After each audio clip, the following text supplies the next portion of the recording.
Donc aujourd'hui, le thème est l'esprit royal en pratique, fermeté tranquille et réalisme. Alors, cette série que chaque mois nous faisons ici a pour but d'essayer de donner des indications pratiques pour appliquer dans notre quotidien et pour travailler ainsi à notre niveau, mais de façon très concrète et en pratique, donc à la restauration. Donc, pourquoi ce sujet? Alors, pour plusieurs raisons.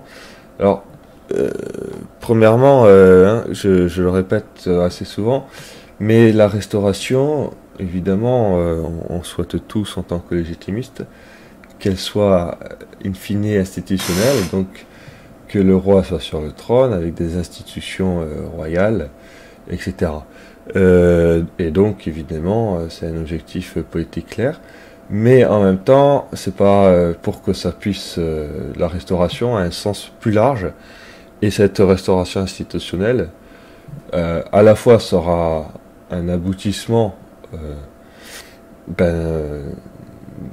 travail de nombreux royalistes et sujets dans le bon sens, et en même temps aussi un commencement pour justement une restauration du pays plus générale.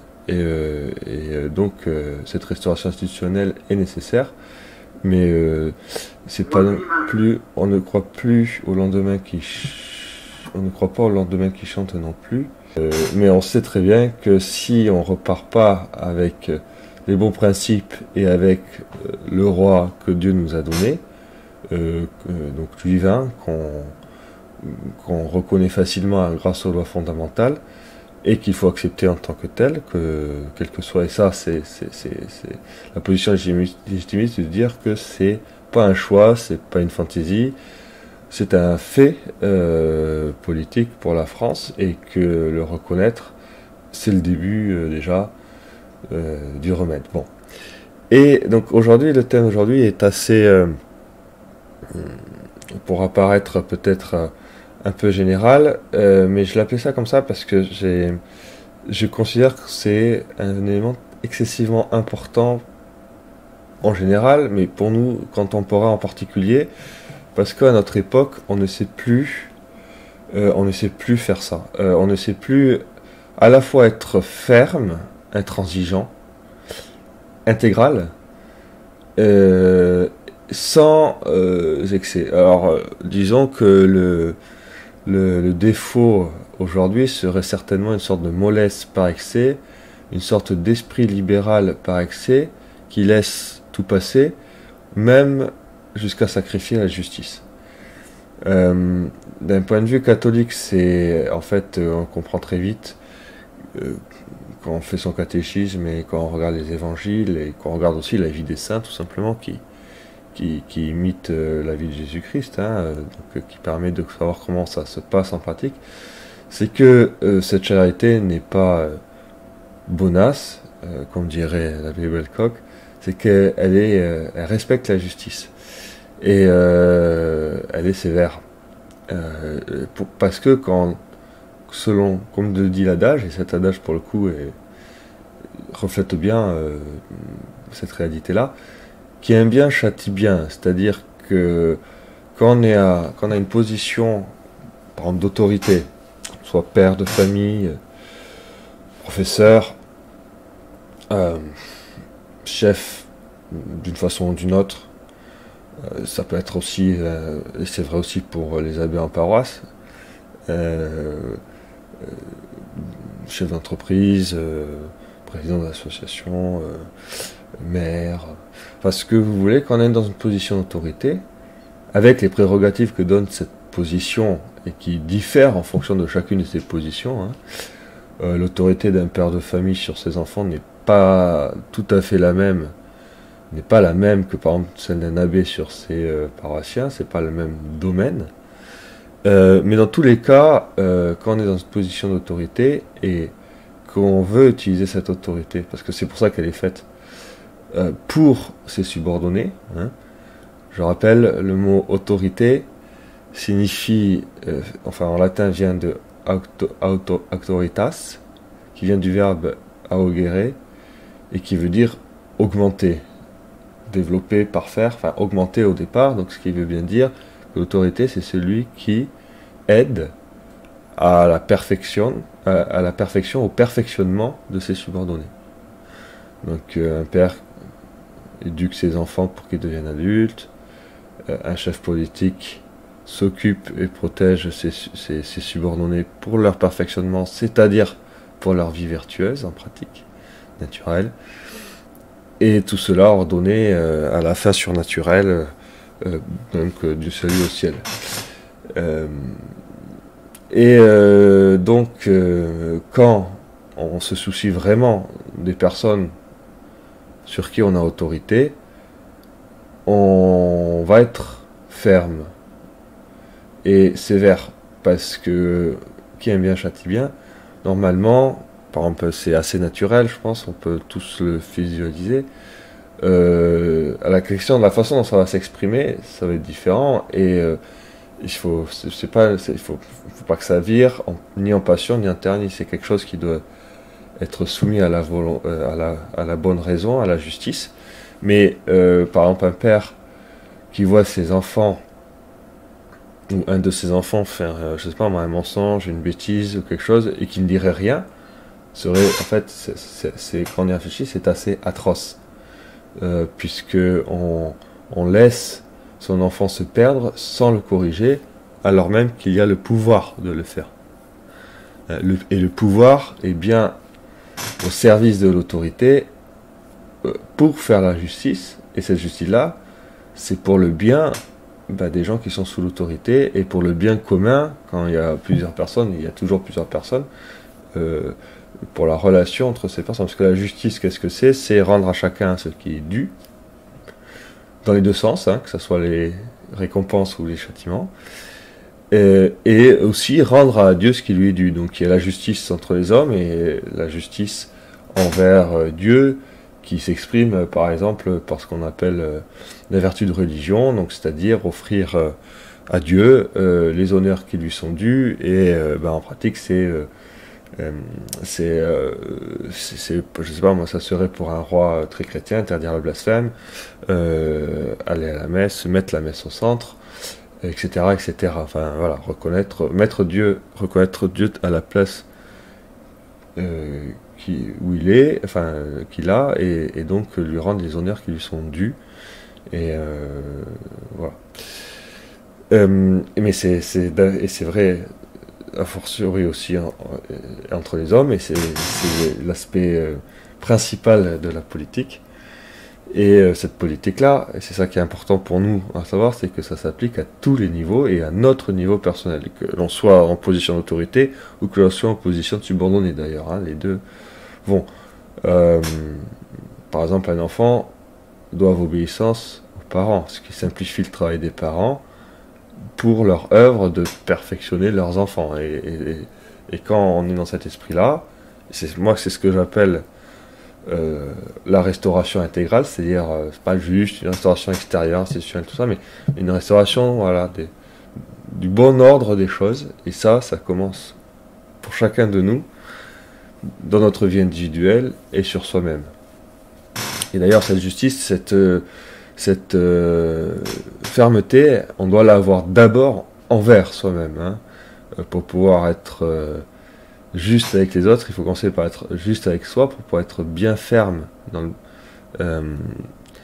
bien exercer une autorité par rapport à l'autre. Il faut d'abord bien l'exercer envers soi, et ça commence donc par c'est tout simple, sa conversion du cœur, et réordonner sa vie personnelle, que ses passions soient soumises à sa volonté, qui elle-même soit soumise à son intelligence et à la raison, et donc ne plus faire les choses parce que ça fait plaisir, parce que ça fait sa fantaisie. Alors c'est très bien si quand on fait une bonne chose ça fait plaisir, c'est pas question, mais parfois, souvent d'ailleurs, la vertu coûte un peu, c'est pas forcément ce que la facilité nous appellerait, la mollesse par exemple.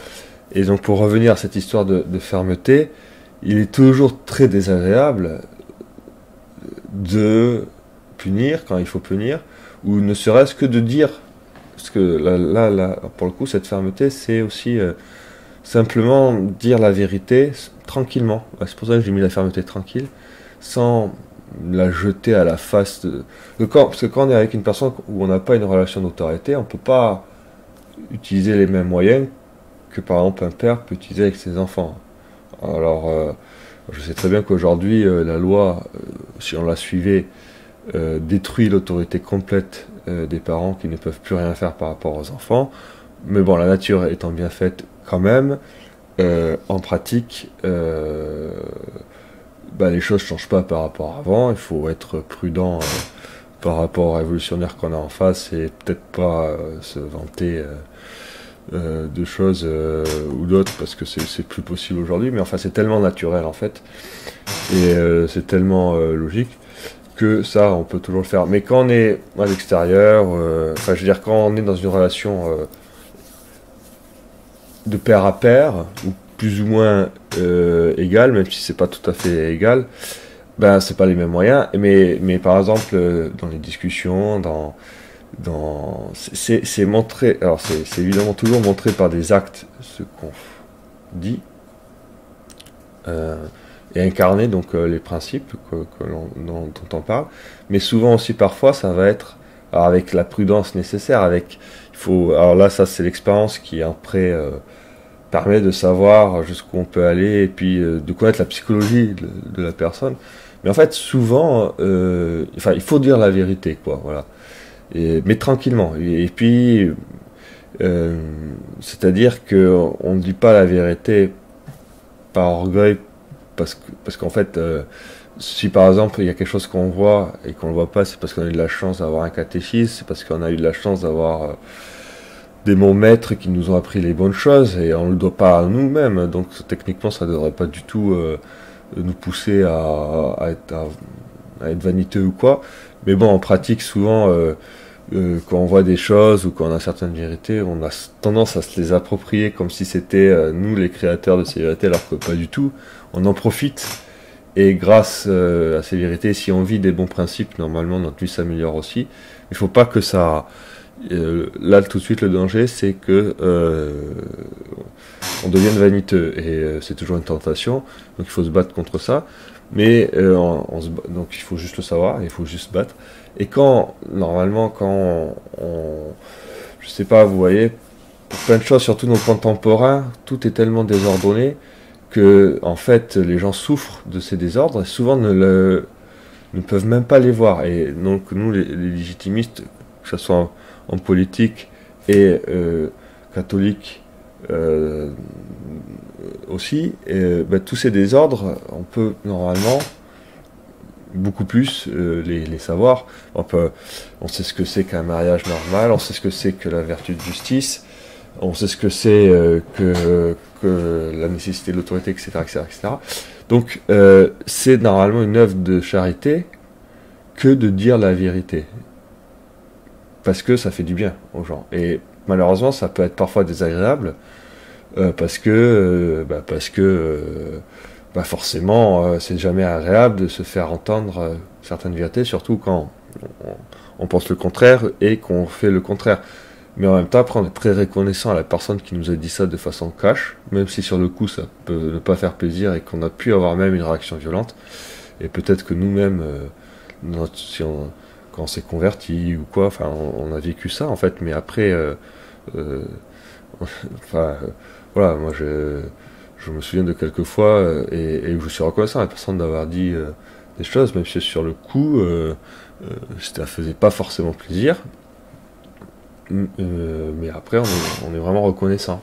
Et c'est aussi une œuvre de justice parce que on doit rendre aussi, j'allais dire à la vérité ce qu'on lui doit, mais donc à Dieu, parce que Dieu est vérité. Et donc c'est important.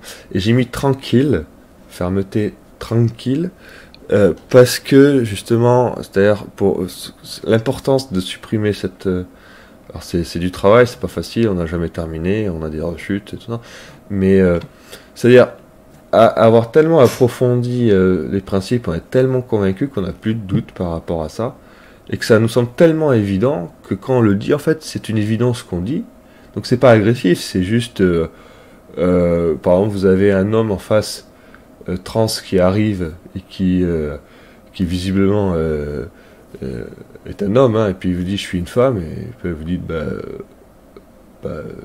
non, vous êtes un homme. Enfin, vous voyez ce côté tellement naturel que en face, cette tranquillité va faire en sorte que ça désactive beaucoup d'agressivité et ça permet aussi de continuer. Alors un autre point très important sur cette fermeté tranquille, c'est pas juste se dire la vérité ou quoi tout ça, mais c'est aussi sur notre, c'est pour nous protéger, surtout dans le monde contemporain qui est excessivement agressif par rapport aux principes de bonne politique et aux principes d'autorité, à tout ça. Donc dans ce monde très révolutionnaire, hein, qui ne cesse d'attaquer partout, tout le temps, même d'un point de vue, j'allais dire économique, par l'impôt, tout ce qu'on veut, et puis moralement, enfin c'est en fonction voilà, de la situation où on est. Donc si on est tout seul, c'est pas forcément tout à fait les mêmes choses que si on a une famille, tout ça, mais c'est savoir mettre les lignes rouges. Dire voilà, ça jamais je l'admettrai, mais le jamais c'est jamais. Par exemple, père de famille à la maison, pas d'écran, et jamais, et intolérable, intraitable, et donc parfois quand il y a des attaques extérieures, il faut être ferme, et tranquillement mais ferme, et quand c'est non, c'est non. Et ça aussi c'est intéressant parce que pour notre époque un peu œcuménique, enfin libérale en fait dans son esprit, c'est faut dire oui à tout. Non, au mal on peut pas dire oui, et encore moins quand c'est un mal qui atteint des gens qui sont sous notre autorité, et donc aussi un mal qui nous atteint nous-mêmes. La messe le dimanche, ça marche aussi pour tous nos devoirs chrétiens. Voilà, donc c'est chacun, enfin il peut avoir un certain nombre de choses comme ça concrètes. Ça peut être progressif aussi, hein, on n'est pas obligé de, disons que si ne serait-ce une fois par mois vous arrivez à restaurer quelque chose dans votre vie personnelle, sur ci, sur ça ou sur ça, de façon cumulée, après il y a plein de choses qui vont changer. Faut être humain, et donc là c'est la deuxième partie du titre, c'est de façon réaliste.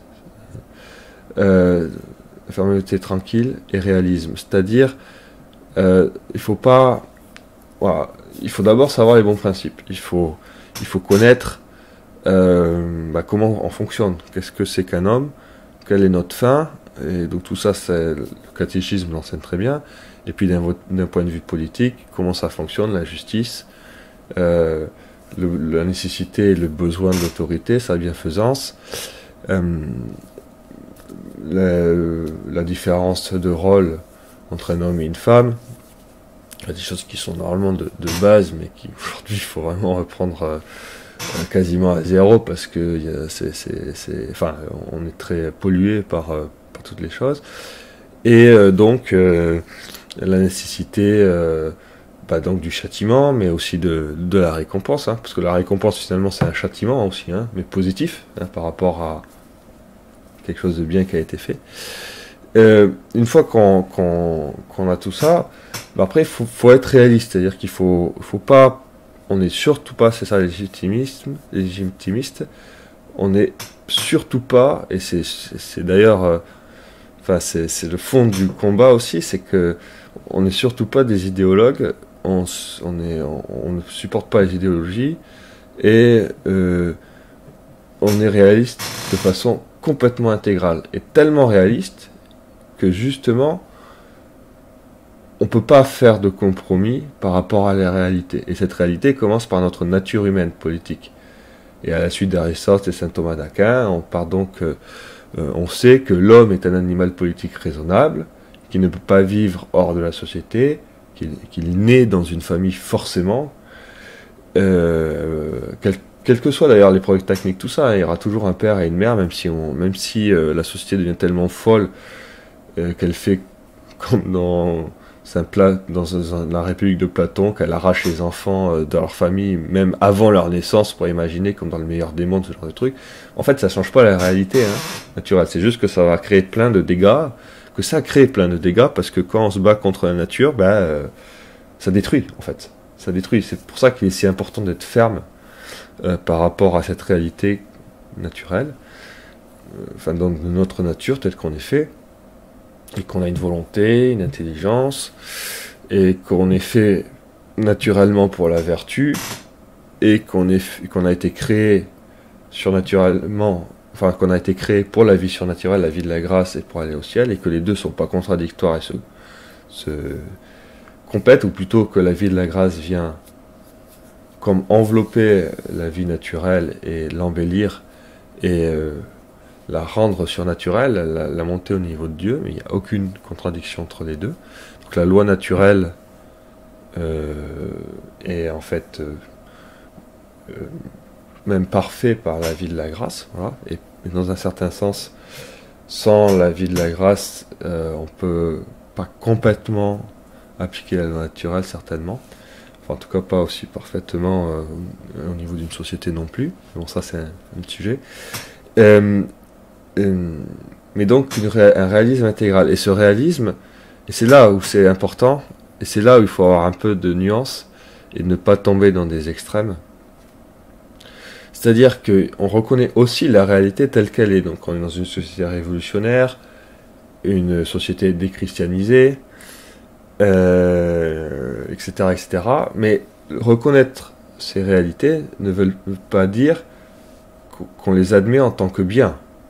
Non, justement, on sait très bien qu'il y a plein de désordres, mais on ne fait pas semblant d'agir comme si ces désordres n'étaient pas aujourd'hui institutionnalisés, donc présentés comme des biens, ce qui va avoir des implications sur notre façon de combattre.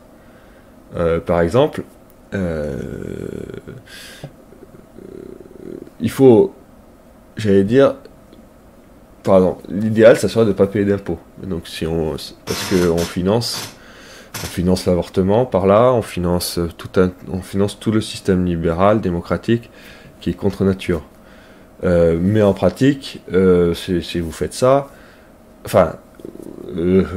techniquement, vous allez, voilà, le fisc en particulier en France n'est pas très sympathique, donc c'est compliqué à mettre en œuvre. Mais ça n'empêche pas qu'il faut garder cet esprit-là et faire tout pour pas jouer le jeu quand on peut ne pas jouer le jeu sans conséquences. Voilà, et après c'est chacun qui, en fonction de ce qu'il peut faire, s'encourage, tout ça va plus ou moins loin. Si demain, je sais pas moi, il y aurait les 3000 personnes les plus riches de France qui essaient de payer leurs impôts, peut-être un peu plus que ça quand même, 100 000 personnes de gens relativement aisés qui arrêtaient de payer leurs impôts, l'État fait faillite et il y a un changement de régime, quoi. Alors après, c'est toujours pareil, c'est pas évident, et comme tout le monde est isolé, tout le monde a peur aussi, et puis surtout on voit pas ce qui va arriver par la suite. Alors nous, légitimistes, justement, c'est là où on a du travail à faire. Enfin, ce que je veux dire, c'est donc qu'il faut être réaliste. Alors, tant dans le combat politique, mais tant que par rapport à notre vie personnelle. Donc c'est ce que je disais toujours, il faut savoir de façon réaliste où on est. Il faut être dur avec nous-mêmes, mais il faut pas être inhumain, quoi. On n'est pas ni des anges, on n'est pas parfait, donc il faut céder aussi. On a le droit de céder de choses psychologiques, voilà. Mais notre raison doit nous dire qu'est-ce qu'il faut faire, et ensuite pour arriver à ce but, quels sont les moyens réalistes par rapport à la réalité que l'on a pour y arriver. Tout ça, ce que je dis, techniquement, c'est juste du bon sens, mais j'ai l'impression que dans le monde contemporain, on le perd vraiment de vue. Donc, c'est important de le reprendre. Et une fois qu'on a pris des décisions ou des résolutions ou ce genre de choses, être très ferme par rapport à nous. Et simplement, pour terminer, puis on va passer aux questions, parce que peut-être que vous en avez, je vais juste lire quelques proverbes. Proverbes qui sont tirés de l'Écriture, de l'Ancien Testament, et qui qui illustrent un petit peu ça et qui peuvent choquer notre esprit contemporain, mais je trouve que c'est quand même très intéressant parce que ça montre bien quand même à quel point l'esprit libéral, la mollesse, le côté oui, tout est bon, tout va bien, et on laisse tout passer, en fait qu'il y a une certaine indifférence, est vraiment d'une part contre la justice et derrière contre la charité.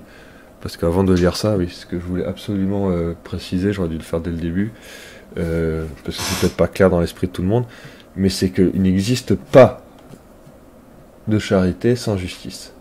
Ça, c'est pas possible. Hein. On peut dire que l'esprit libéral ou le modernisme et l'esprit révolutionnaire avant, en matière politique, c'était faire croire que on peut avoir une charité sans justice. C'est ce qu'on appelle en matière politique l'État-providence, la solidarité, où on donne sans condition, sans se soucier des personnes. Enfin, c'est d'ailleurs très insultant pour les gens avec qui on donne, hein, parce que on leur demande pas si on leur donne ou pas, on les prend pour des assistés, et on oblige aux autres de donner, donc il n'y a aucune charité de toute façon. Donc la solidarité, c'est comment tuer la charité en pratique, et contre toute justice. Hein. Et non, la charité commence par la justice. Sans justice, ça c'est plus une charité, et ça devient n'importe quoi. Enfin, ça devient vraiment injuste d'une part, et ça devient cette côté, vous savez, de se donner bonne conscience, mais en fait, on fait plus rien, on n'est plus sévère envers les gens avec qui il faut être sévère, et puis finalement, on n'est pas forcément bienveillant avec les gens, enfin, on n'est pas vraiment gentil non plus avec les gens avec qui on devrait être gentil, sachant que souvent, c'est envers le prochain, le proche, sur qui on a plus d'influence, et le plus proche c'est nous-mêmes, sur qui on doit être sévère. Si on appliquait une seconde les principes libéraux à soi-même, on arrêterait tout, et on se met dans un lit, on se prend soin de soi, on arrête de travailler parce que ça fatigue. Vous voyez, c'est ça. Non, par rapport à soi, il faut être sévère, et il faut s'obliger à rendre la justice par rapport à soi, par rapport à Dieu, par rapport aux autres. Et ça implique donc une fermeté, une pugnacité, une persévérance, ne pas baisser les bras, même quand c'est dur, de façon réaliste. Et juste, je lis d'abord le proverbe, parce que je trouve que c'est très intéressant. Donc, juste, je vous en cite quelques-uns comme ça. Alors, on va le citer. Donc ça, c'est le proverbe 30 du chapitre 20. La meurtrissure qui déchire la chair guérit le mal. De même, les coups qui atteignent au fond des entrailles. Je vous laisse méditer sur ça un peu. Un autre, dans le même genre. Châtie ton fils, car il y a encore de l'espérance, mais ne va pas jusqu'à le faire mourir. Alors, c'est sûr, pour les modernes, c'est violent. Mais quand on y réfléchit, c'est très beau. Les deux, là. Parce qu'en fait, c'est évident, finalement. La médecine, qu'est-ce qu'elle fait, la médecine, quand il y a un problème physique? Parfois, il faut amputer. Ou, pour guérir quelque chose, quand on opère, il faut ouvrir. Et ouvrir, c'est une attaque contre l'intégrité du corps. Mais si on ne fait pas ça, on laisse le mal pourrir et tuer. Même ne serait-ce les médicaments, un antibiotique, ce genre de choses, ça n'attaque pas que les mauvaises bactéries, ça attaque aussi les bonnes bactéries. Mais dans certains cas, quand on est très malade, si on ne fait pas ça, ça nous tue. Et tout ce qui est là, c'est des exemples physiques, donc c'est analogique, mais c'est vrai pour la vie morale. Quand on a une mauvaise habitude, la mauvaise habitude, il faut se l'arracher et ça peut faire mal. Mais si on ne le fait pas, ça nous fait plus de mal en fait encore moralement. Hein. C'est comme une épine que vous avez dans le corps. Enfin une épine quoi, une écharpe. Quand vous l'avez comme ça vous fait toujours mal et peut-être un peu de façon sourde. Et puis le problème c'est que ça peut infecter. Et vous voulez surtout pas toucher. Mais si vous touchez pas, que vous faites rien, ça devient de pire en pire quoi. Alors que si vous la prenez avec une épingle ou quoi, pas en arrachant le doigt. Et c'est là où, c'est là où j'allais dire d'un point de vue moral, c'est la même chose. Il faut le faire avec tact et avec les bons outils. Mais si on l'apprend avec quelque chose qui va bien, bah, vous sortez votre écharde et puis c'est fini, on n'en parle plus. Et l'autre, là, châtie ton fils car il y a encore l'espérance, mais ne va pas jusqu'à le faire mourir. C'est cette fermeté tranquille et ce réalisme, c'est-à-dire on le fait par charité en fait. La justice par charité. Et quand on a et quand là c'est le fils, donc on parle du père par rapport à son fils, mais ça parle de toute autorité par rapport à ses subordonnés. Justement parce qu'on aime la personne et qu'on sait que c'est pas désespéré. Parce que aussi l'indifférence c'est quand même affreux. Vous voyez quelqu'un qui dans son qui a un problème. Et puis vous dites, de toute façon, il est foutu, on peut rien faire, on va le laisser crever, quoi. Enfin, c'est horrible quand on y réfléchit. Mais l'esprit, j'allais dire, révolutionnaire fait ça, en fait, et se fiche des personnes. Mais quand on aime la personne, on a aussi forcément l'espérance qu'elle va s'amender, même si après, c'est elle qui va choisir si elle prend la perche qu'on lui tend ou qu'elle la prend pas. Mais si on lui tend pas la perche, elle peut pas sortir du trou, hein. Mais ne va pas jusqu'à le faire mourir. Donc c'est ça le truc, c'est-à-dire qu'il faut être ferme et sévère, mais sans que ça aboutisse à la destruction de l'autre. Ce que malheureusement, ça c'est l'écriture de l'Ancien Testament. Donc on est dans un monde autour païen très sévère, où là pour le coup c'est quelque chose, je pense, de très concret pour les gens de l'époque. Ils pouvaient avoir l'excès inverse d'aujourd'hui. C'est aujourd'hui. Pour ce qui est, on parle de l'éducation, on laisse tout passer jusqu'à que l'enfant prenne des mauvaises habitudes, se perde, fasse n'importe quoi. À l'époque, ça pouvait être l'excès inverse. On est tellement sévère et pour des choses tellement des peccadilles que le pater familias à la romaine, vous pouvez tuer ses enfants. De toute façon, légalement, il avait le droit. Mais bon, c'était c'est pas non plus bon. Alors là, il faut le prendre dans son sens moral, hein. On n'est pas encore enfin, donc c'est-à-dire ne pas faire mourir la personne aussi de façon morale, ne pas l'enfermer. Juste, j'en cite une ou deux autres. Quand on châtie le méchant, alors ça c'est un proverbe qui est vraiment très utile pour aujourd'hui, pour la politique et pour un roi ou pour tout chef qui a un rôle politique. Quand on châtie le méchant, le simple devient sage, et quand on instruit le sage, il devient plus sage. C'est très intéressant ça. Ça montre comment fonctionne la justice aussi. C'est-à-dire que ne pas dire la vérité, ne pas châtier quand on est dans une position de châtiment, ou quand on peut punir, c'est un scandale. C'est-à-dire que ça montre aux autres qu'on ne protège pas le bien, que l'injustice a pignon sur rue, a le pouvoir, et ça appelle plus de mal, plus d'injustice. Alors qu'inversement, quand on fait justice, c'est une forme de charité immense pour la personne qu'on châtie, mais pour les gens autour aussi.